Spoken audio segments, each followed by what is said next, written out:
Okay, so how do we get this going? Well, first of all, who in this room doesn't have a written quality management plan? Does not have one. So you all have, well, you have something or you don't? Okay, so this is really tailored for you. So those of you that have already gone through this, you can take a siesta. We're going to talk about this for about 10 minutes. We have a plan, 30-point plan. We think you need to nominate a steering committee. We think you need a quality coach or a champion, which we recommend be the VP of Ops. Could be the general superintendent, senior superintendent. It's got to be a field person. Hiring a director is best, but not required. And here's where we think it works the best. First, you take our manual and you adopt it or adapt it to your specific requirements. I like this, I don't like this, I want this, throw this out. And then you say, okay, we're going to roll this out in 2 or 3 pilot test projects. You want to start near the beginning. You don't want to have your project be too complicated, and you want to select the best team for success. What does that mean? People that are interested in change, interested in new ideas, respected in the company, because they become the trainers when you roll it out enterprise-wide a year from now. We provide, as part of our consulting services, either a 2-hour to a half-day training orientation session where we sit down with each project team or all of them together in one room, and we go through the manual and we go through and answer questions about what does this mean, what does this mean, and so when they leave the room, they know how their life is different, how they now need to do everything in the manual plus all the things they're already doing. And I always hear back, hey, Rich, I'm working 60 hours a week, and you expect me to do all this stuff. And how much time is it going to take me to do all these things that now are coming on top of my in-basket already? Well, here's the answer. It's generally about 2 extra hours a week for the superintendent and an engineer type person. And if you have the luxury of having an admin in the trailer to help file and do minutes and do the documentation, you got 3 people, 2 hours a week. That's 6 man-hours a week. I argue that we can all do a little bit better in time management, so you don't have to work longer. You just have to kind of reorient your day to be able to do these tasks. Now, the superintendent is the driver of the train. I used to think, since I was an engineer more than I was a superintendent, that engineers really are doing quality control. They're not. They're doing some of the documentation, but the function of quality control needs to be at the superintendent level, who has the relationships with the trades. So if you have a superintendent that didn't or doesn't buy into this, this will flop every time. I've been there, done that, where I had a superintendent that gave me yeah, and did nothing. So you got to get the superintendent that wants to do this. Now they need to delegate, and they need to get the buy-in from the subs. We think one of the ways to get performance is to track the nonconformances by trade and post them in the trailer week by week. So you can see which subs have the greatest number of nonconformances and who have corrected them and who are doing a best job. Now in the safety world, we're all familiar with near misses. Well, really, when you stop and think about it, a nonconformance is really a near miss. You found a nonconforming item, you've logged it, you've photographed it, you've come up with a corrective action plan, and you fixed it. That's similar to, I'm backing up and I almost back into the telephone pole. I didn't hit the pole, but I was distracted, whatever. So you want to learn from these nonconformances. And then the very best contractors actually take the weekly safety meeting and they expand it into a quality discussion each week. One of our insureds is Kiewit. Everybody understands and knows Kiewit, right? They've been doing quality toolbox talks for 10 years. Pretty cool. Now, let me ask you this question. Let's say you're building a firehouse. 12 months, 30 subcontractors, pretty simple construction. Over the course of all of your trades, over that year, how many nonconformances do you think, if you implement our program, how many nonconformances will you catch? How many thinks it's less than 100? 100 to 500. Over 500. Well, what do you think, they're thousands? It's really not as big as you think. It's about 100 to 150. Now that doesn't seem like too many to me, because what do? When you find those nonconformances, you fix them, and you don't keep making the same mistake. So, back to Clark's point, will you ever get to zero nonconformances in the tracking system? I don't think so. I think you're going to still find those 50 to 100 out there. Now let's then replicate that into the future. You're building the same firehouse again with the same subs next year. Do you think your total number of nonconformances will be greater or less than what you had on the first project? Less. The learning curve, right? So how do we get smart about learning from project A so that we don't take those same trades and make the same mistakes on project B, C, D, E, and F? That's where management comes in. The lessons learned, the tracking. So when I sit down with a subcontractor and I say, well, what are the most common mistakes that you make in your trade? The answer I get, I don't make mistakes. He makes mistakes just like you make mistakes. Well, I don't need an eraser on my pencil because I never need it. Bullshit. That's just not true. So you have to drag it out of them. So we're treating every nonconformance as a near miss. There's the tie-in with safety. Post your quality mission statement in the room where everybody can see it, in the field trailer, conference room.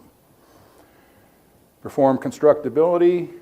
Treat mock-ups as your friends. You can't build too many mock-ups, in my opinion. It's the full scale. Does it work freestanding or in place? Appoint a site quality control supervisor. That's a government term. We use the government term, but it's really your superintendent is really this person. Each sub should have a site quality representative. Again, we use the government vernacular. This is the government term for that person. Just like you say, Mr. Subcontractor, no work can take place unless you have your safety officer on site. And your safety officer from the trades is generally who? The foreman. Same thing is true with quality. It's generally the safety guy and the quality guy is the same guy for the trades.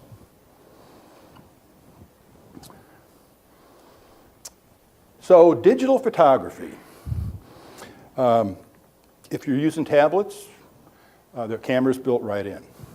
If you have a regular, digital camera that fits in your shirt pocket, there's one that's called, what I call is the smart camera, where you take the picture, you hit playback, the red light comes on, and it it records your voice for 20 seconds. And you can say, I'm looking at the east wall in room 401, and I notice this crack in the upper right-hand corner. And so what happens is that it records your voice, and it indexes the JPEG in your voice file. So you've got an immediately labeled photograph. You don't have to come back in and type it up. In fact, our lawyers think that it's even better that your voice in real time is a powerful piece of evidence. So that camera costs the same as a dumb camera. In order to make that work, what you're just talking about, do you have to invest in what they call it, an ERP or some kind of IT template to... No, you don't need anything. You can just put it in a Word file. You can put it in an Excel file. Yeah, the image, you can put it in an Adobe file, then you can draw circles, you can put arrows, you can do things in Adobe that you can't do in Word. So you just take that JPEG and you just bring it into Adobe, and then you can mark it up and then really make a piece of evidence out of it. You need the ERP for like data mining, Yeah. digging down, using the information gathered out of that. That's right. Yeah, databases are really powerful, but this is just the basic data capture here that we're talking about. So what we think is the best process, I went to a job in Hawaii, they had 16,000 photographs all in, they used Google Picasa. So you go to Google, you download Picasa, it's a photo management system, better than Microsoft in my opinion, and it's free. They file it, every photograph anybody takes goes into a cron file, chronological. So you can always find the photo taken that week in a weekly folder. If I'm looking at below ground waterproofing, I have a topical file with a duplicate of the same image that tells me the story about below ground waterproofing, all in one folder. Yeah, it's duplication, but memory's cheap, my opinion. So put your photographs in two different places. A callback system for warranty work, we're going to talk a little bit more about that later on. The goal should be that you want to get the call. You want to respond back to the complaint. My door doesn't close. I got a draft. My water, my windows leak. You want to go back in there and do your examination within 2 weeks. So how do you know if your system is working? These are over time. The number of nonconformances will come down by you and your trade subcontractors. Your punch list items will be reduced. Your rework costs will decrease. Your customer service scores will increase. And obviously the number and severity of your CD claims will be reduced. Warranty callbacks reduced. You'll make more money. And as I indicated, at some point, even Zurich will reduce your cost of your insurance. 5 quick wins. You're at least 3 years out for that.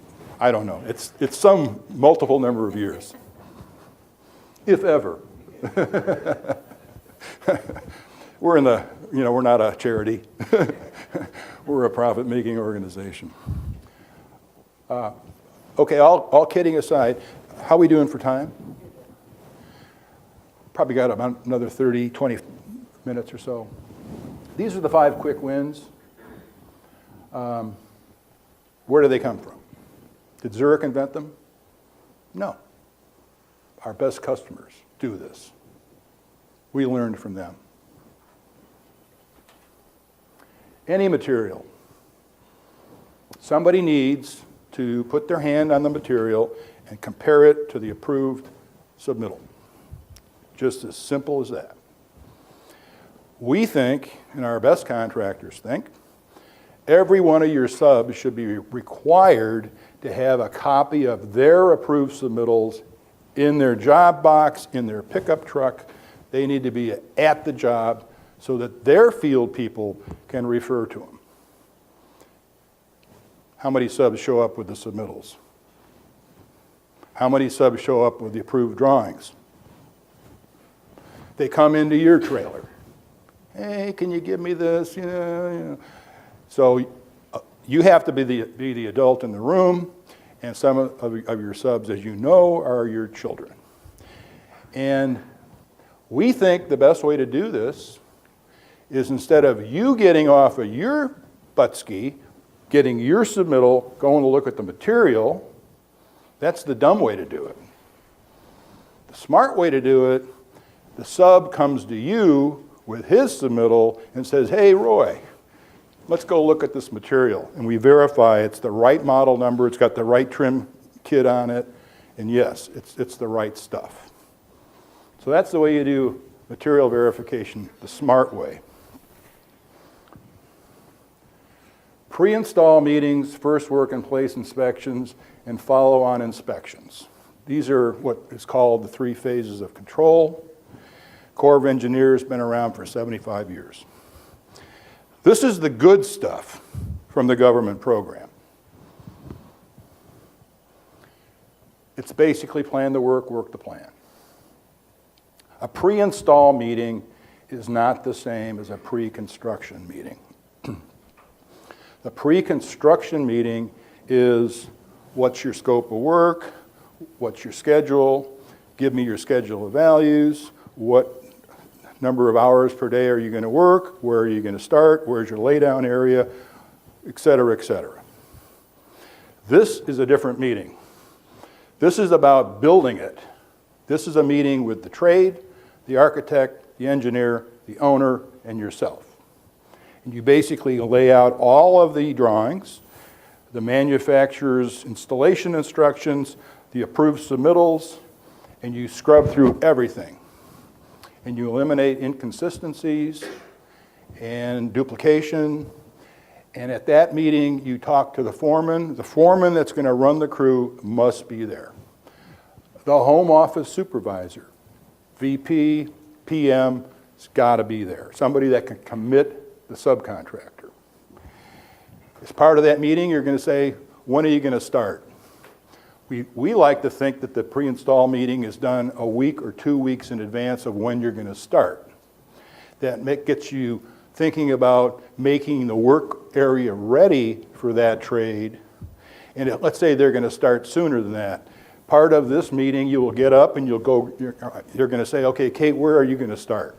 Well, I'm going to start on the south end on the first floor. Well, let's go look at the south end of the first floor and see, is the work area ready? Is it clean? Is it plumb? Is it dry? You know, et cetera, et cetera.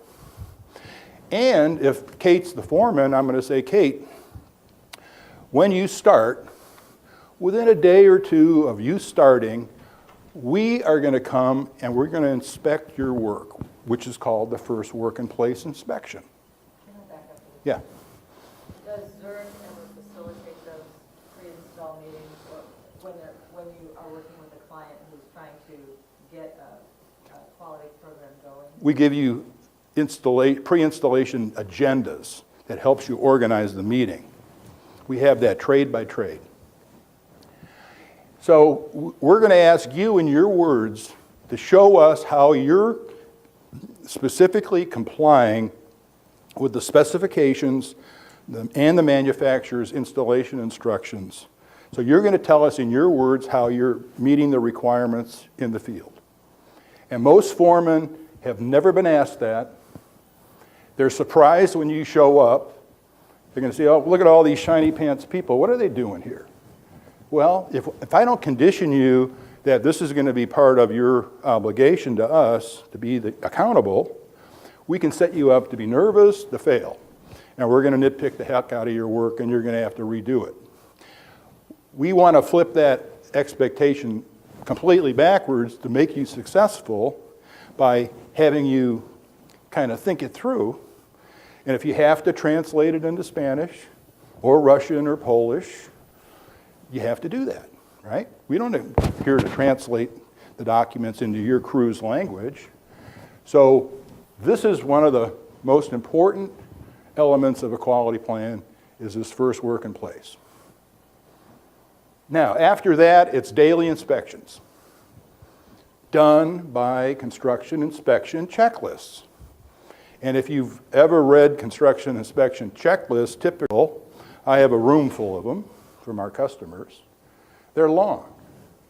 Every conceivable thing ever happened with drywall is 50 items. And I'm going to expect you to fill out a 50-item checklist every day? Ain't going to happen. I go back to the Doug Stolman rule.